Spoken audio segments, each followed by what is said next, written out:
मैंने कहा था ना कि बटोगे तो कटोगे। अगर हम बटेंगे तो बांटने वाले महफिल सजाएंगे। बात के कारण वहां के हिंदू समाज पर जो अत्याचार बार बार होते हैं उस परंपरा को फिर से दोहराया गया।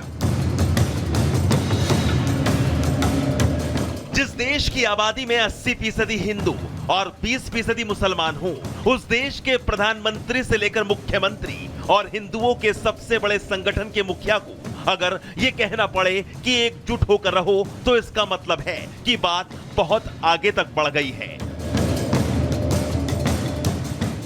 ताजा मामला संघ प्रमुख मोहन भागवत से जुड़ा है। नागपुर में दशहरा रैली के मौके पर आरएसएस प्रमुख मोहन भागवत लोगों को संबोधित कर रहे थे, तो उन्होंने मंच से हिंदुओं से एकजुट होकर रहने की अपील कर डाली। मोहन भागवत ने बांग्लादेश का जिक्र करते हुए कहा कि अल्पसंख्यकों पर अत्याचार की परंपरा दोहराई जा रही है। इसके पीछे कट्टरपंथी सोच है और इन कट्टरपंथियों का मुकाबला करना है तो हिंदुओं को संगठित और मजबूत होना होगा। उस उत्पात के कारण वहां के हिंदू समाज पर जो अत्याचार बार बार होते हैं उस परंपरा को फिर से दोहराया गया।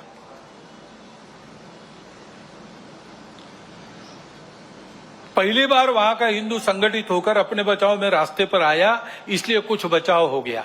हम अगर दुर्बल है, असंगठित है, तो उसका मतलब हम अत्याचार को निमंत्रण दे रहे हैं। निमित्त कुछ नहीं चाहिए, हम दुर्बल है, यह निमित्त पर्याप्त है। और इसलिए जहां कहीं भी हम है वहां संगठित रहना, सशक्त रहना। मोहन भागवत ने हिंदुओं की सुरक्षा के लिए हिंदू एकता को जरूरी बताया। भागवत का संदेश वही था जो प्रधानमंत्री नरेंद्र मोदी और यूपी के मुख्यमंत्री योगी आदित्यनाथ का था। मैंने कहा था ना कि बटोगे तो कटोगे।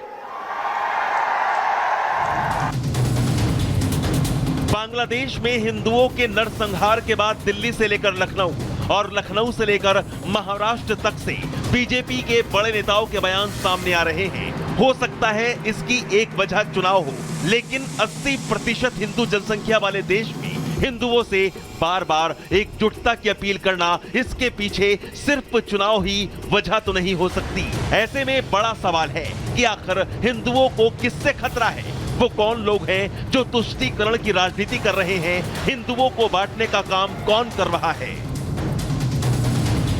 आरोप प्रत्यारोप की ये लड़ाई नई नहीं है, ये लड़ाई तो सालों से चली आ रही है। लेकिन आजकल की सियासत को देखकर लगता है कि ये सिलसिला आगे भी चलता रहेगा। Bureau report, republic Bharat. Yogi to Bhagwat एकता चाहते। चलिए इसी पर चर्चा की शुरुआत करते हैं। जल्दी से आपको बता देते हैं कौन कौन हमारे साथ है। धनंजय गिरी बीजेपी के प्रवक्ता हमारे साथ जुड़ गए हैं। दूसरी तरफ से मोर्चा संभालेंगे चंद्रमोहन शर्मा जी, जो कि नेता के कांग्रेस नेता हैं। तारिक खान प्रवक्ता समाजवादी पार्टी और हाजी नाजिम इस्लामिक स्कॉलर हमारे साथ जुड़ गए हैं। आप सभी का बहुत बहुत स्वागत है। सबसे पहले धनंजय गिरी जी, मैं आपके पास आना चाहूंगी।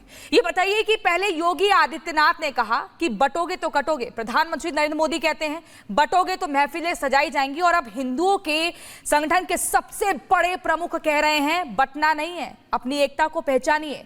आप बट गए तो फिर नुकसान होगा। ऐसे में क्यों बार बार हिंदुओं को आगाह किया जा रहा है? किससे खतरा है हिंदुओं को? देखिए प्रियंका जी, भागवत व्यक्तित्व ही भारत का नेतृत्व कर सकता है। और जब जब ऐतिहासिक तथ्य है कि जब जब जहां जहां हिंदू घटा है, तब तब तहां तहां देश बटा है। यह इतिहास का हिस्सा है। हमने कैसी कैसी प्रताड़ना झेली है, मातृभूमि के कितने टुकड़े हुए हैं, इतिहास चीख चीख कर इसकी गवाही दे रहा। हिंदू समाज की दुर्बलता एक अपराध है, हीन हिंदू एक हाहाकार है। हिंदुत्व की दीनता इस समाज की राष्ट्र को दिव्यता नहीं दे सकती। पूरी दुनिया जहां बारूद के ढेर पर खड़ी है, जिंदगी धुआं धुआं है, चारों तरफ करुण आर्तनाद प्रतिध्वनि हो रही। इस स्थिति में असंगठित होने को राष्ट्र को फिर से दास्ता की तरफ ढकेलेगा। सदियों बाद ये समाज अपने अस्मिता को लेकर सजग हुआ है। हाजी नाजिम जी, अपनी बारी का इंतजार करिए, इस डिबेट को बांटने का काम मत करिए। सुनिए, पहले अपनी बारी का इंतजार करिए ना। सबके पास आऊंगी। बोलिए धनंजय गिरी जी। देखिए, हिंदू समाज की अलग जो हमसे जो प्रदेश अलग हुए, जो हमसे अलग होकर देश बना, वो धर्म के नाम पर बटा। और वहां कैसा अधार्मिक कृत्य हो रहा है, कुकृत्य हो रहा है। 30%, 20%, 20%, चाहे 8%। और किस तरह से जब जब 9 प्रदेशों में, 9 राज्यों में आज हिंदू अल्पसंख्यक हो गए हैं।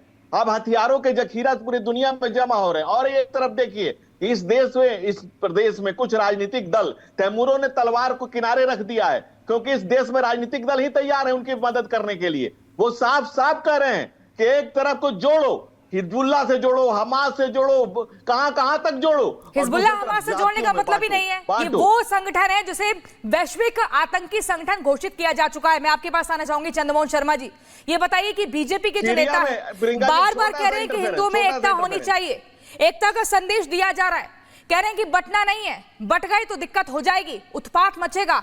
आखिर किससे खतरा है हिंदुओं को? क्यों कह रहे हैं बीजेपी के नेता ऐसा?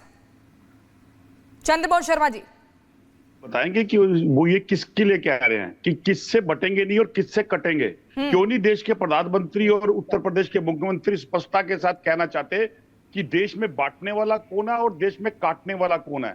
लेकिन अगर मेरे विचार से पूछोगे तो देश के अंदर बांटने वाली भी बीजेपी है और काटने वाली भी बीजेपी है। क्योंकि देश में बांट कर सत्ता की लालच में सत्ता को ले लेना और देश के रोजगार युवाओं से छीन लेना, व्यापारी से उसके हाथ को छीन लेना और माता से उसकी सुरक्षा ले लेना और बहनों को के लिए उनके साथ आपराधिक प्रवृत्ति पैदा कर देना, ये बीजेपी की देन है देश के अंदर। क्योंकि बीजेपी डर की जब तक राजनीति नहीं करेगी और डर की राजनीति जब तक हिंदुस्तान में नहीं करेगी तो मोदी जी बीजेपी कैसे डर की राजनीति कर रही है? धनंजय गिरी जी बताइए, बीजेपी डर की राजनीति कैसे कर रही है? बांटने काटने की राजनीति बीजेपी कैसे कर रही है? कहते थे कि जिस सरकार का डॉलर का रेट बढ़ता है, बताइए प्रियंका जी, गिरती है, तो क्या ये बांटने की नीति पे नहीं है धनंजय गिरी जी? मैं अपनी बात को वाजपेयी जी की उस कविता से कहना चाहता हूँ। डॉलर की रेट कि क्या याद उन्हें वाजपेयी जी ने कहा है कि कब दुनिया को हिंदू करने, अनाज देने के बाद गोपाल राम के नामों पर कब मैंने अत्याचार किया, दुनिया को हिंदू करने में कब कब नरसंहार किया, कोई बताए जाकर काबुल में कितनी मस्जिद हाजी नाजिम जी, सौभाग्य नहीं, सत मानव को करने का मेरा हृदय, हिंदू तनमन, हिंदू जीवन, रग रग हिंदू मेरा परिचय। जब हिंदुओं को कहते हैं कि सर्वे भवन्तु सुखिनः, सर्वे हिंदू बट गए तो किससे खतरा है? ये बड़ा सवाल है, बार बार ये उठाया जा रहा है, लेकिन इसका जवाब मुझे सीधे तौर पर नहीं दिया जा रहा है। हाजी नाजिम जी दिखाइए। हाजी नाजिम जी मुस्कुरा रहे हैं, लेकिन सवाल जरा ध्यान से सुनिएगा। गणेश महोत्सव होता है, पत्थरबाजी होती है। नवरात्र में कोई यात्रा निकलती है, पत्थरबाजी होती है। राम को लेकर कोई यात्रा निकलती है, पत्थरबाजी होती है। और कल की अगर बात करें, महाराष्ट्र के रत्नागिरी में आरएसएस की मार्च निकल रही थी और उसमें भी जमकर बवाल हुआ, क्योंकि वो मस्जिद के सामने से निकल रहे थे। आखिर क्यों डराया जा रहा है लोगों को? क्यों इस तरह से बवाल होता है, उत्पात होता है? जब ताजिया निकलता है तब तो कोई माहौल खराब नहीं करता है।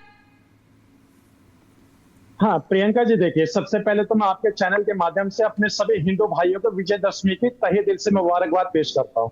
और रही बात ये कि अभी बात आ रही थी कि बटेंगे कटेंगे और हिंदू भाइयों को संगठित रहने की बातें चलेगी, तो 80-20 की बातें करने वाले कौन थे? और जिस तरीके की बात ये कर रहे हैं, तो मैं ये कहना चाहता हूँ प्रियंका जी, ये मुल्क संविधान से चलता है और जो संविधान है उस संविधान को हम मानते हैं और संविधान से अच्छी तरह परिचित है। लेकिन मुझे लगता है कि जहां तक लगता है कि इन लोगों को संविधान पे विश्वास नहीं है, इसलिए बार बार ये इस तरह की बात करते हैं। हम तो कहते हैं कि हिंदू भी, मुस्लिम भी, सिख भी, ईसाई भी सब एकजुट बन करें, लेकिन ये कौन सी पद्धति आ जाती है कि हिंदू संगठित रहे। भाई यहाँ पर कौन सा युद्ध होने जा रहा है? यहाँ पर कौन सी बाहरी ताकत आकर हमारे हिंदू भाइयों को खतरा पैदा करने चाहिए? ये सिर्फ और सिर्फ मुस्लिम समाज को किस तरीके से दुर्भाग्य की बात है कि देश संविधान से चलता है लेकिन चल नहीं पा रहा है, डराया धमकाया जा रहा है। हिंदुओं की कोई धार्मिक यात्रा निकलती है तो पत्थर फेंके जाते हैं, मारपीट होती है, उत्पात होता है। तारिक खान, समाजवादी पार्टी के प्रवक्ता, ये बताइए कि बार बार जो लोगों को बांटने का काम किया जा रहा है, तुष्टीकरण की राजनीति जो लोग कर रहे हैं, जो कुछ राजनीतिक दल कर रहे हैं, क्या इसके पीछे वजह क्या है? क्या इसीलिए बार बार कह रहे हैं प्रधानमंत्री से लेकर मुख्यमंत्री तक, मोहन भागवत तक, कि बटना नहीं है, एकजुट रहना है? ये राजनीति कश्मीर में सिलेंडर बांट रहे थे 2-2, 4-4 अमित शाह, तब क्या कर रहे थे? जब चंद्रबाबू नायडू नमाज पढ़ाने वाले लोगों को जाकर वहां तनख्वाह दे रहे हैं और हज के लिए 1-1 लाख रुपए दे रहे हैं, वो क्या है? तुष्टीकरण नहीं है? स्टेट के हिसाब से राजनीति करेंगे आप, फिर हिंदुत्व की बात करेंगे। और एक बात कहता हूं, आपको 36% वोट मिला लोकसभा में, बचा 64%, 14% मुसलमान है, 60% वोट डालता है। इसका मतलब है कि 50% हिंदू है जो आपको वोट नहीं देता है।